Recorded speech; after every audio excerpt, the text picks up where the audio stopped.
Hello guys, you are watching Elite Wrestling. Join us now as we look at the events that led up to the assault on Ricochet by AJ Styles and the club. But first, a quick recap of what went down on this week's episode of Monday Night Raw. This week's episode of Monday Night Raw kicked off on the bright side as we saw an opening match from the monster among men, Braun Strowman versus the almighty Bobby Lashley in the Falls Count Anywhere match. Just as expected, the two were a perfect match for each other, both in strength and size.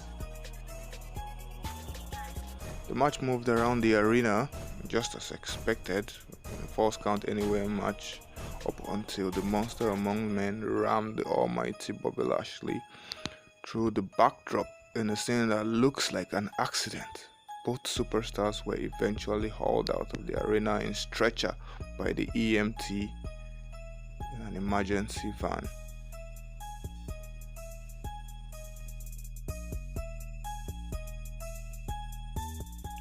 The next matchup featured New Day members Big E and Xavier Woods versus the Viking Raiders. The match was very much on the way until Samoa Joe attacks Xavier Woods from the outside. Eventually, the match is turned into a 3-on-3 tag team match as Kofi rushes out to help his New Day members. Samoa Joe is paired with the Viking Raiders, and eventually Samoa Joe was able to steal a victory for his team after locking the coquina clutch on the WWE champ Kofi Kingston. Next up, it was a matchup between No Way Jose and the Celtic Warrior Cesaro. Before this matchup between No Way Jose and Cesaro kicks off, we saw a brief 24/7 championship madness. The promo having the champ R-Truth dance in front of Drake Maverick. Rick was with his wife, Renee, having front row seats in the WWE Universe as part of their honeymoon. It wasn't long before we saw Cedric Alexander and other members from the Raw men's roster rush the champ, Truth, as he rushes towards the backstage area and is being chased by the likes of Titus O'Neil and Cedric Alexander. The Celtic Warrior, on the other hand, was able to gain a fast one on No Way Jose as he viciously attacks him and exits the ring area after destroying No Way Jose. There was no match there at all. Wonder what the WWE was trying to show us there. Next, Shane McMahon and Drew McIntyre are seen backstage walking towards the ring area. This segment features a promo that was cut short as the Phenom, The Undertaker, makes his usually long entrance to the ring.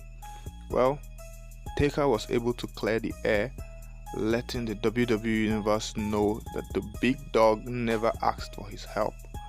Being the Reaper of Wayward Souls, he was back to collect the souls of Drew McIntyre and Shane McMahon. Now, that statement confirms some of the speculated reasons behind the return of The Undertaker. The next matchup featured a women's division match having the sassy Southern Belle Lacey Evans versus Natalya.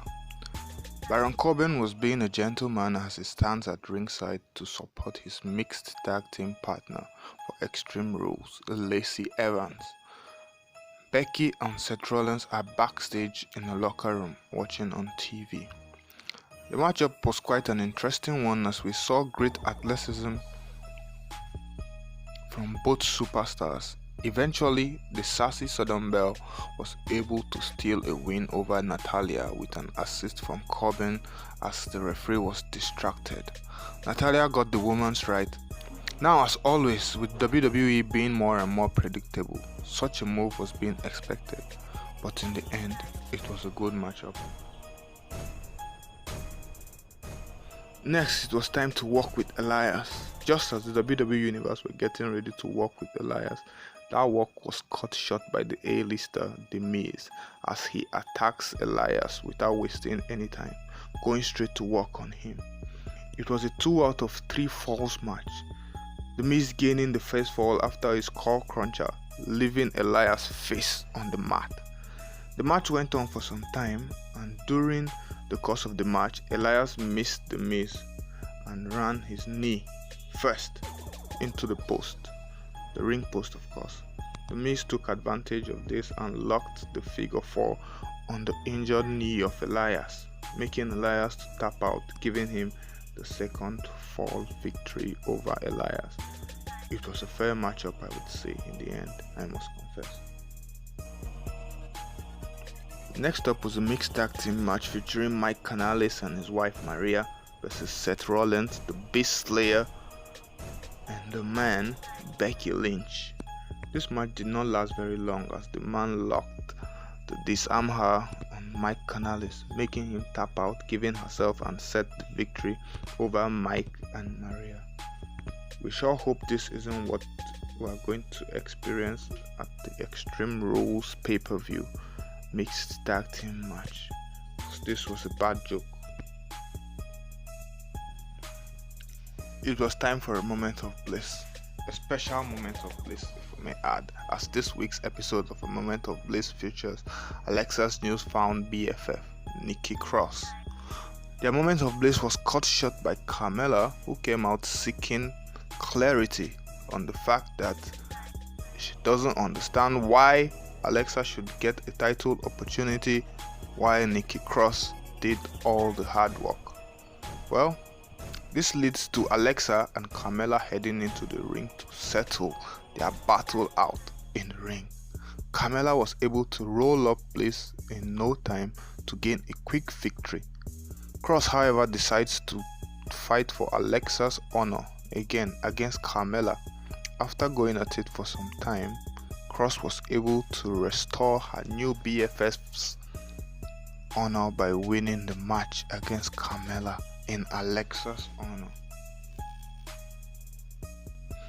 Finally, it was time for the main event, and just like last week's main event, it featured the United States Champion Ricochet versus the phenomenal one AJ Styles.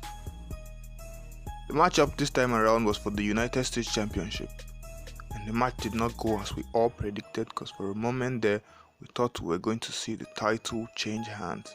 But that wasn't the case, as the match was re-evaluated by another referee. Talk about VAR for the WWE. I bet that's something we would like to see.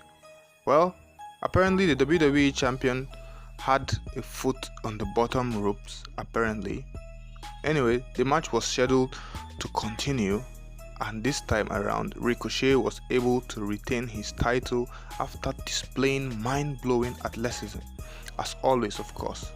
AJ Styles wasn't very happy with this result, and I believe it is what led him to assault the champ. And he had an assist from Gallows and Anderson. Now, this episode of Monday Night Raw was quite entertaining with a few ups and downs. We don't know for certain if the incident with Strowman and Lashley was an accident or still scripted. Please let us know what you think about this week's episode of Monday Night Raw in the comments down below. And don't forget to subscribe if this is your first time and you are yet to subscribe. Thanks for watching. Let's do this again.